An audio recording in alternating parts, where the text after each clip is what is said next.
bersama Amin kan selalu menjaga pasangan Amin untuk membangun bangsa. Antarkan Amin untuk kita semua, serukan Amin untuk Indonesia.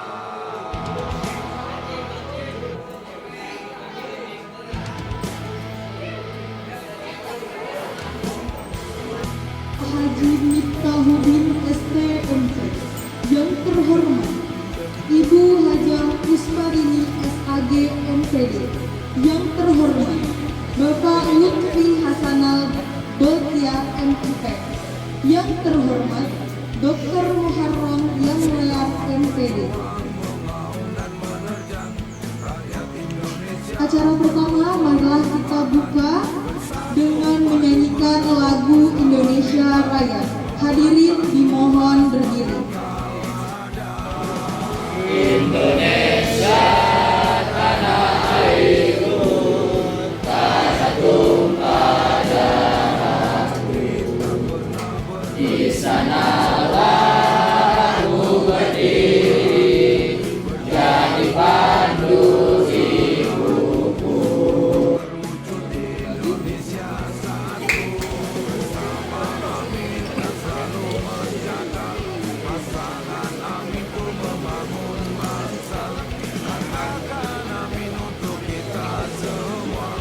Assalamualaikum warahmatullahi wabarakatuh. Selamat sore, saya ucapkan kepada teman-teman dari SMK mana aja di sini? Dapat sore ya? Ya, jadi Tangsel semua ya? Oke, perkenalkan, gue pakai gue aja berarti ya, biar gue masih muda, umur gue masih 23 tahun. Perkenalkan, nama gue Firman, sebagai koordinator wilayah Gerakan Nusantara untuk Amin Provinsi Banten, alumni dari Fakultas Hukum Universitas Indonesia yang pada kemarin baru lulus juga. Terima kasih kepada teman-teman sekalian yang sudah hadir pada hari ini. Dari gue sendiri mewakili Bang Miftah dan juga dari teman-teman sekalian mengucapkan terima kasih banyak kepada kehadiran teman-teman. Teman-teman adalah anak muda yang ada hari ini bergerak untuk ingin belajar, ingin mengetahui tentang politik, ingin mengetahui tentang apa yang akan terjadi di bulan Februari tahun 2024 ini. Gue rasa tempat ini adalah tempat yang tepat dengan pembicara-pembicara yang tepat. Yang pada hari ini juga pembicaranya kepada terima kasih kepada Bang Rano Alfat juga atas tempatnya, dan di sini ada Bang Miftah atas kehadirannya juga sebagai calon legislatif dari DPD RI Provinsi Banten. Lalu nanti ada Hajah Kusmarini dan juga ada dosen-dosen yang nanti akan mengajari kalian. Misalnya kalian mau masuk UIN kah, mau masuk Unpam kah, itu nanti akan mengajari kalian semua tentang bagaimana pendidikan kewarganegaraannya. Dan bagaimana kalian nih misalnya di tongkrongan, di lagi ngopi dan sebagainya, apa sih yang ingin kita tahu tentang perkembangan politik sekarang ini. Karena pada dasarnya teman-teman adalah anak muda yang harus bisa mengalami dan harus bisa mengetahui tentang apa yang terjadi di kedepannya. Karena ini adalah tempat kalian untuk menuju Indonesia Emas tahun 2045. Dan satu nusa, satu suara, siap aminkan Indonesia. Kita coba sekali lagi. Anak muda, satu nusa, satu suara, siap aminkan Indonesia. Sama semuanya.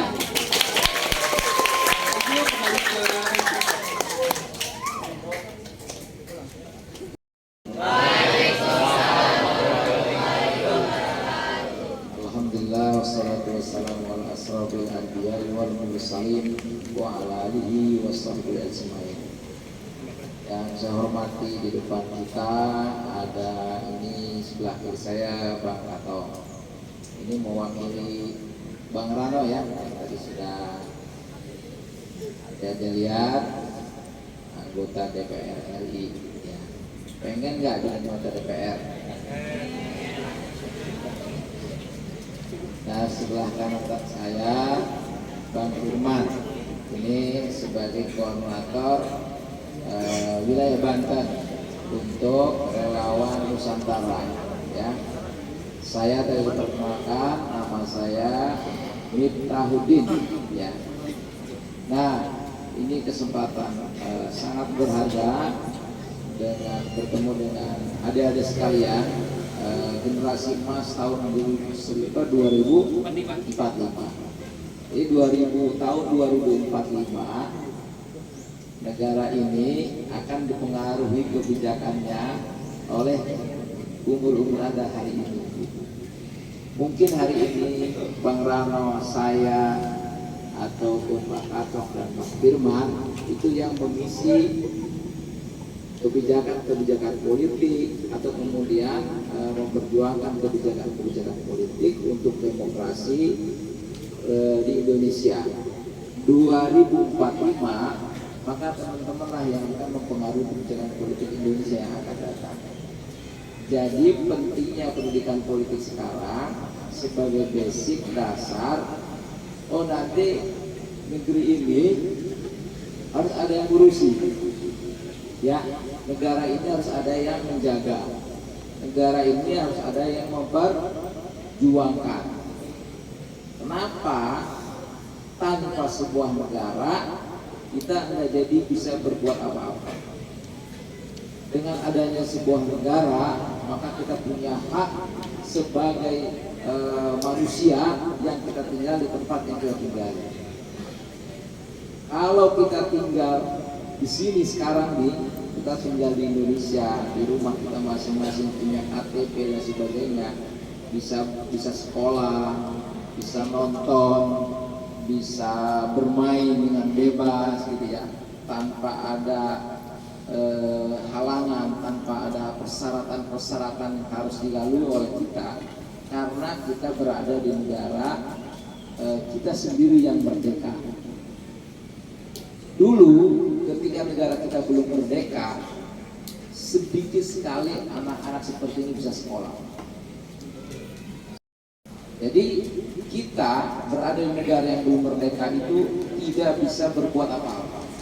Jangankan sekolah, untuk hidup saja kita diatur oleh orang lain, oleh negara lain. Nah, kita diwarisi oleh pendahulu kita, para pejuang itu yang ingin merdeka. Ketika merdeka negara kita, apakah kemudian mereka menikmati kemerdekaan? Enggak, karena mereka sudah mendahului kita. Siapa yang menikmati kemerdekaan itu? Kita hari ini yang menikmati kemerdekaan. Kalau kalian lihat negara Palestina sekarang, ya, negara Palestina, ada nggak yang kepengen tinggal di negara Palestina? Ada nggak? Ada, mau? Kalau mau, saya daftarkan berangkat ke Palestina, tinggal di sana. Coba ayo, ayo, gratis ini, gratis. Ini gratis, betul. Makan ditanggung, tapi nyawa nggak ditanggung. Iya. Ada yang mau? Mati konyol. Iya mau? Ya, nanti kita daftar. Tinggal di sana ya. Ini ilustrasi ya, ilustrasi betapa negara yang belum merdeka itu begitu susahnya untuk hidup. Jadi kita sudah berada di negara yang sudah merdeka. Jadi kita harus pertahankan kemerdekaan kita supaya negara kita tidak dijajah lagi oleh orang asing. Caranya apa? Caranya adalah harus ada pemimpin-pemimpin politik nanti ke depan, orang-orang yang betul-betul mencintai negeri ini dan membela negeri ini untuk kepentingan negara ini. Siapa nanti? Sekarang mungkin hari ini kita, ya, senior-senior kalian. Tahun 2045 mungkin kalian akan ada di situ, ya. Nah, itu pertama, pendahuluan. Yang kedua, kenapa perlu pendidikan politik sejak dini? Ini pemilu 2024 tinggal beberapa hari lagi, ya, tinggal beberapa hari, tanggal 14 Februari. Nyoblos ya? Gunakan hak pilih kalian untuk datang ke TPS kalau memang sudah punya hak hak pilih itu sebagai kontribusi kita masing-masing warga negara untuk berpartisipasi dalam politik di negeri kita. Siapa tahu, kan? Siapa tahu nanti pada saat yang akan datang kalian yang akan jadi anggota DPRD provinsi, ada yang jadi anggota DPRD kabupaten, kota, tangsel, DPR RI, menteri, presiden, gubernur, wali kota. Siapa tahu? Ya kan? Kita nggak tahu takdir itu. Tapi ketika kita dapat posisi seperti itu, maka bekal utama adalah ilmu pengetahuan. Nah, ilmu pengetahuan dasar sudah kalian dapatkan di sekolah. Bisa baca, bisa menulis, bisa menghitung, ya kan? Dan ilmu-ilmu lain yang menjadi spesialis teman-teman semua. Yang kedua, setelah ilmu pengetahuan didapatkan, maka kalian harus mengerti bagaimana cara kehidupan ini. Politik tidak lepas dari pendidikan. Pendidikan tidak lepas dari politik, dari ekonomi. Ekonomi tidak lepas dari politik. Ekonomi tidak lepas dari pendidikan. Jadi ini adalah semua adalah rangkaian yang menyambung. Makanya dulu ada istilah di ideologi politik. Ya, itu pelajaran apa? Pelajaran apa itu? PKN. Itu ideologi politik, ekonomi, sosial, budaya, ketahanan dan keamanan. Jadi itu adalah bagian yang menjadi dasar negara kita untuk menjadi sebuah negara yang kuat dan menjadi besar. Maka itu harus diperkuat, ideologi harus diperkuat, politiknya harus diperkuat, ekonomi diperkuat, budaya harus diperkuat, sosial harus diperkuat, kemudian hukum dan keamanannya juga harus kita perkuat. Maka itu adalah menjadi benteng negara di Indonesia. Ketiga, kenapa perlu pendidikan politik? Gitu ya. Ketika Indonesia ini kita buat kebijakan ekonomi, maka pengaruhnya juga kepada politik, ya kan? Ketika kita buat kebijakan politik, pengaruhnya juga kepada ekonomi. Nih, misalnya begini, wah sekarang ini kok ekonomi kita kacau, ya. Yang membuat ekonomi kacau itu yang dirasakan oleh adik-adik adalah uang saku belanja dari orang tua berkurang atau bertambah apa tetap? Ketika ditanya oleh kita kepada orang tua kita, maaf Pak, kok sekarang dikurangin? Buat nonton nggak ada, buat main ini nggak ada. Kata orang tua kita, sekarang pendapatan Bapak nggak berubah, harga-harga bertambah mahal. Kata emak, biasanya ke pasar nih beli 2 kempong, 2 plastik gede, ya kan? Beli cabai biasanya 50.000 1 kilo,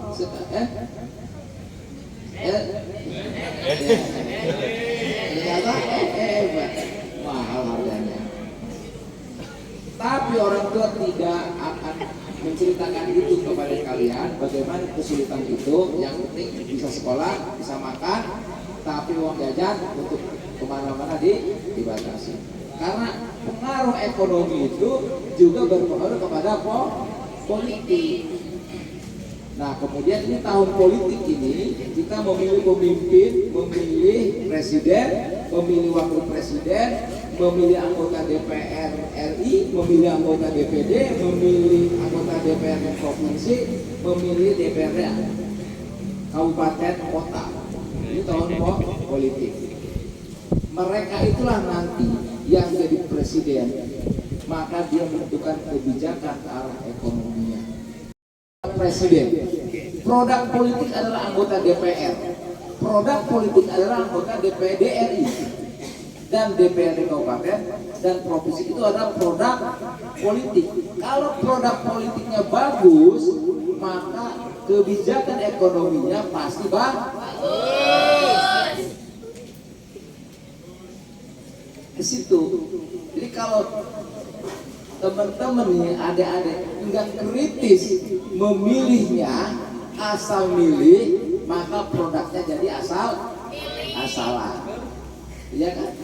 Ketika produknya asal-asalan, anggota DPR RI-nya asal-asalan, anggota DPD-nya asal-asalan, anggota provinsinya asal-asalan, anggota kotanya asal-asalan, presidennya asal-asalan, maka kebijakan ekonominya juga asal-asalan.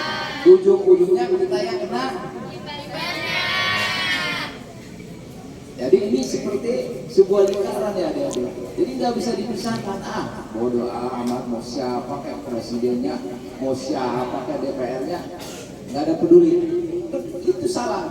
Ketika kita tidak peduli pilihan kita, maka dampaknya dirasakan oleh kita dalam kehidupan kita sehari-hari karena ada pemimpin yang asal-asalan kita pilih, tidak melihat track recordnya, tidak melihat kesungguhannya dan sebagainya gitu. Jadi yang masuk beranda TikTok gitu kan, diperhatiin tuh, ya diperhatiin gitu kan. Wah, apa sih yang membuat Anda tertarik dengan politik? Kenapa begini? Kenapa begitu? Track recordnya apa yang sudah dilakukan dan sebagainya? Mau ngapain? Keseriusannya begitu. Nah, Bang Firman ajak teman-teman semua untuk masuk kepada relawan Nusantara. Apa? Kemudian milih DPR RI udah. Nah, Bang Rano, ya, Bang Rano masih muda, ya, gagah. Gitu. Jadi inspirasi juga buat teman-teman nanti pengen kayak Bang Rano. Nanti juga milih DPD RI-nya juga, ya kan. Kemudian milih provinsinya, milih DPRD kotanya, pilih, ya. Mereka yang dipilih oleh kalian di tingkat provinsi dan di tingkat kota berjuang untuk kepentingan daerahnya. Provinsi mewakili Tangsel, berjuang untuk Tangsel untuk di provinsinya. Anggota DPRD tingkat kota yang dipilih oleh kalian berjuang untuk kebijakan tingkat Tangselnya, gitu ya. Misalnya, apa sih yang dirasakan di Tangsel yang menjadi keresahan? Macet. Macet, apalagi? Jalannya rusak, apalagi? Banjir. Banjir, apalagi? Polusi, apalagi? Nah, longsor, memang di Tangsel ada longsor. Rumahnya dipilih kali tuh. Apalagi? Kurangnya SDM. Oh, kriminal meningkat. Apalagi? Sampah. Terus sembako naik perlu dibahas sama kita. Apalagi? Turunkan harga rokok. Sembako ya. Nah, jadi ada keluhan yang sifatnya itu nasional, ada keluhan sifatnya lokal ya. Nah, itulah macet, kemudian jalan rusak, kemudian keamanan lingkungan. Maka pilihlah jadi nanti pemimpinnya yang ngerti masalah-masalah itu. Apakah itu nanti di DPRD provinsinya maupun di DPRD kotanya, yang dia harus paham. Nah, nanti ada dari provinsi ya? Ada nggak? Yang mau bicara? Calon provinsi ada? Nah, ini nanti dia sampaikan keluhan ini dan nanti jadi PR ketika dia jadi anggota DPRD. Hah? Jadi ketika kita sudah memilih, ya, makanya kita kenapa perlu berorganisasi ya? Kenapa perlu berorganisasi? Ini ada dia tadi di OSIS. OSIS itu organisasi yang menghimpun. Keluhan-keluhan ini yang Anda tadi ceritakan ke saya, Anda ngadunya ke siapa? Ngadunya ke siapa nih? Hah? Jadi kantor DPRD itu tempat Anda datangi. Kalau ada keluhan, kumpulkan keluhan datangkan atas nama OSIS sekolah ini, atas nama OSIS sekolah ini. Saya mau ketemu komisi kemacetan. Saya mau ketemu komisi jalan rusak. Saya mau ketemu tentang pendidikan. Datangi OSIS yang tadi Anda keluhkan yang nggak ada. Kalau ngadunya ke kepala sekolah, nggak bisa. Ke komite nggak bisa. Urusan jalan, urusan macet, urusan banjir nggak bisa. Solusinya ada di wali kota dan ada di DPRD. Gitu. Jadi datangi, surati atas nama OSIS, datang perwakilannya atas semuanya, audiensi namanya, belajar. Nah disitulah kemudian ada, oh tugas DPRD itu nggak sederhana ya, menampung aspirasi. Ketika sudah ditampung oleh anggota DPRD, maka kewajiban dia memperjuangkan aspirasi itu untuk kepentingan warganya. Baru itu namanya produk politik yang